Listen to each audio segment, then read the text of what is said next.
खुदा की बंदियों को खुदा की मस्जिद में जाने से रोका न करो। तुम में से किसी से उसकी स्त्री मस्जिद जाने की इजाज़त तलब करे तो वो उसे मना न करे।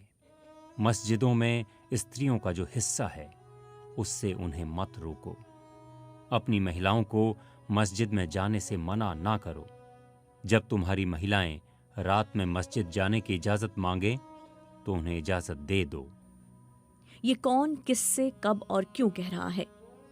ये बात 1450 साल पहले की है।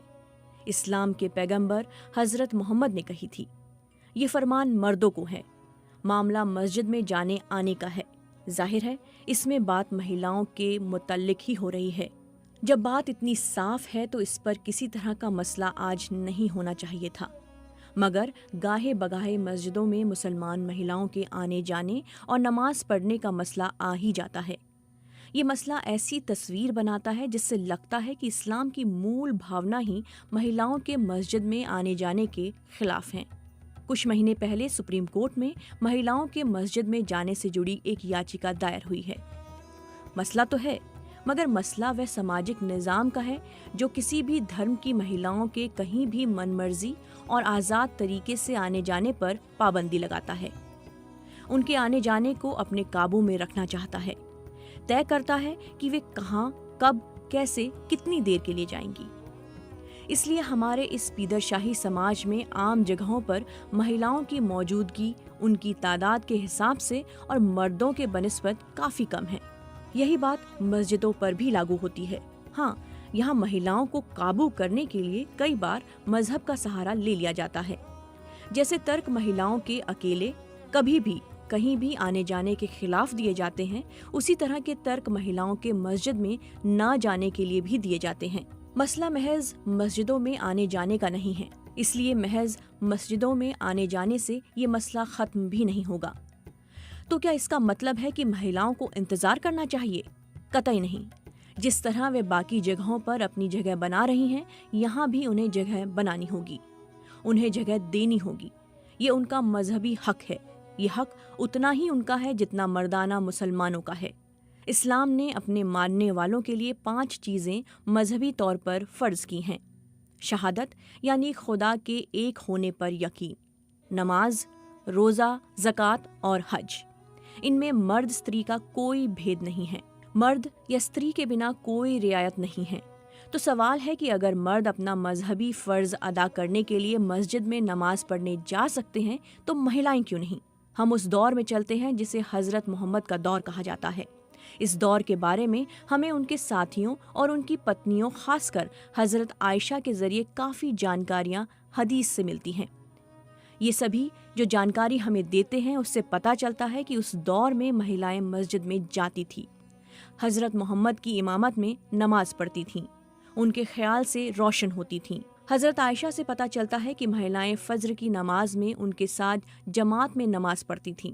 हज़रत सलमा बताती हैं कि हज़रत मोहम्मद मस्जिद में थोड़ी देर रुके रहते थे ताकि महिलाएं मस्जिद से इत्मीनान से बाहर निकल जाएं।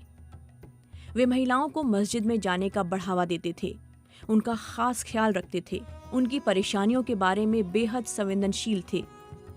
एक जिक्र मिलता है, इसके मुताबिक हज़रत मोहम्मद ने फरमाया कि मैं नमाज शुरू करता हूँ और इसको लंबी पढ़ना चाहता हूँ, लेकिन किसी बच्चे के रोने की आवाज़ सुनता हूँ तो नमाज मुख्तसर कर देता हूँ। हज़रत मोहम्मद आगे कहते हैं, इसलिए कि मुझे मालूम है कि बच्चे के रोने की वजह से उसकी माँ को तकलीफ और बेचैनी होगी। ये तो साफ है कि महिलाएं मस्जिद में नमाज पढ़ती ही थीं। हाँ, आज ही की तरह उस वक्त भी संतान का लालन पालन माँ ही किया करती थी। हज़रत मोहम्मद को न सिर्फ इस बात का एहसास था बल्कि उन्होंने इसे शिद्दत से महसूस किया। ये मुसलमान महिलाएं बच्चे की वजह से परेशान भी ना हो और उसकी इबादत भी पूरी हो, उन्होंने इसके ज़रिए ये राह भी दिखाई। क्या आज के वक्त में महिलाओं के प्रति ये संवेदनशीलता दिखाई देती है? यही नहीं, ऐसे कई उदाहरण मिलते हैं जहां वे महिलाओं को जुम्मा, ईद उल फित्र और ईद उल जोहा की नमाजों में शामिल होने का हुक्म देते हैं। किसी को आने में परेशानी है तो उसका हल निकालते हैं। जैसे जब उन महिलाओं को ईद की नमाज में आने के लिए कहा तो कई ने बताया कि उनके पास ओढ़ने के लिए चादर नहीं है, तो उन्होंने ये नहीं कहा कि वे ना आए, उन्होंने कहा कि ऐसी महिलाओं को उनकी बहनें अपनी चादर ओढ़ा लें। यही नहीं, वे इसलिए भी महिलाओं को आने का बढ़ावा देते थे क्योंकि इन नमाजों के साथ खुतबा होता था। इसमें तालीम और तरबियत की बातें होती थीं। वे इस बात का खास ख्याल रखते थे कि महिलाओं तक ये बात पहुंचे। इल्म सिर्फ मर्दों को ना मिले, बल्कि यहाँ मिलने वाले इल्म में महिलाएं भी हिस्सेदार हों। ऐसे भी उदाहरण हैं कि वे महिलाओं को अलग से खिताब किया करते थे। ये सब मस्जिद में हुआ करता था।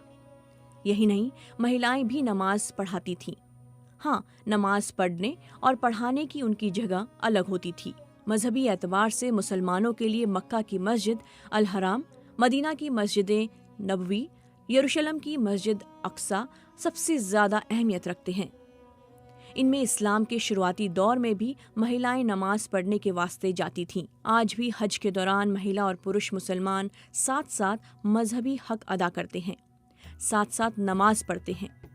इनमें उन देशों की भी महिलाएं होती हैं जो अपने देश की मस्जिदों में कभी नहीं गई, या जिन्हें जाने नहीं दिया गया, या जिन्हें बताया ही नहीं गया कि महिलाओं को मस्जिद जाना चाहिए, या जिन्हें बताया तो गया लेकिन उसमें एक लाइन जोड़ दी गई कि महिलाओं के लिए बेहतर है कि घर में ही नमाज पढ़ें। शुरुआती दौर से ही मस्जिद का विचार महज नमाज के लिए ही नहीं रहा है। मस्जिद की रचना कई मकसद के लिए है, जैसे नमाज, इबादत, इल्म, सलाह मशवरा, तबादला ख्याल, समाजी गुफ्तगू। उस दौर में ये सब यहाँ होते थे। अपने विचार से ही मस्जिद खुली जगह है, इसलिए देखा जाए तो मस्जिद में बड़े हॉल, दालान के सिवाय क्या होता है। ये खुली जगह ही अपने आप में महत्वपूर्ण है, यानी सब एक साथ किसी तरह के समूह में इकट्ठा हो सकते हैं। यहाँ कोई ऐसी धार्मिक व्यवस्था नहीं है जो समाजी आर्थिक गैर बराबरियों को जगह देती हो या मजबूत करती हो। इसलिए तो शायद इकबाल ने कहा था, एक ही सफ में खड़े हो गए महमूद ओ अयाज, न कोई बंदा रहा न कोई बंदा नवाज। क्या इकबाल की ये लाइन सिर्फ मर्द मुसलमानों पर लागू होगी? क्या ये महिलाओं को बराबरी के सफ से बाहर मानती है? मौलाना उमर अहमद उस्मानी अपनी किताब फिक़हुल कुरान में लिखते हैं, मसाजिद और इज्तमाई इबादत गाहें इब्तिदाए अहद इस्लामी में सिर्फ इबादत की ही जगह नहीं थीं, बल्कि वो दर्स गाहें यानी तालीम की जगहें और तरबियत गाहें भी थीं।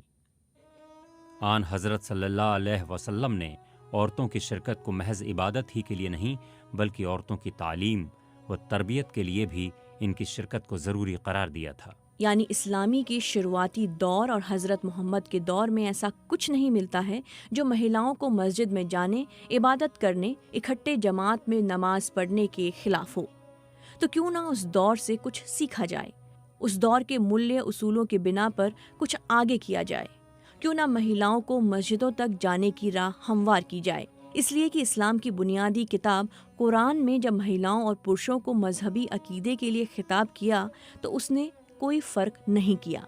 इसका सबसे बड़ा उदाहरण सूरा अल अहज़ाब की ये आयत है, मुसलमान मर्द और मुसलमान महिलाएं, और ईमान लाने वाले मर्द और ईमान लाने वाली महिलाएं, फरमान बरदारी करने वाले मर्द और फरमान बरदारी करने वाली महिलाएं, सच बोलने वाले मर्द और सच बोलने वाली महिलाएं, सब्र करने वाले मर्द और सब्र करने वाली महिलाएं, विनम्रता दिखाने वाले मर्द और विनम्रता दिखाने वाली महिलाएं, और अल्लाह को खूब याद करने वाले मर्द और याद करने वाली महिलाएं। इन सब के लिए अल्लाह ने बड़ी माफ़ी और बड़ा बदला तैयार कर रखा है। अब अगर कोई मुसलमान लड़की या महिला ये सवाल करे कि स्त्री और पुरुष के लिए हमारे अल्लाह का हुक्म एक जैसा है, तो फिर हमारे साथ भेदभाव का सुलूक क्यों? क्या उसका ये सवाल बेमानी होगा?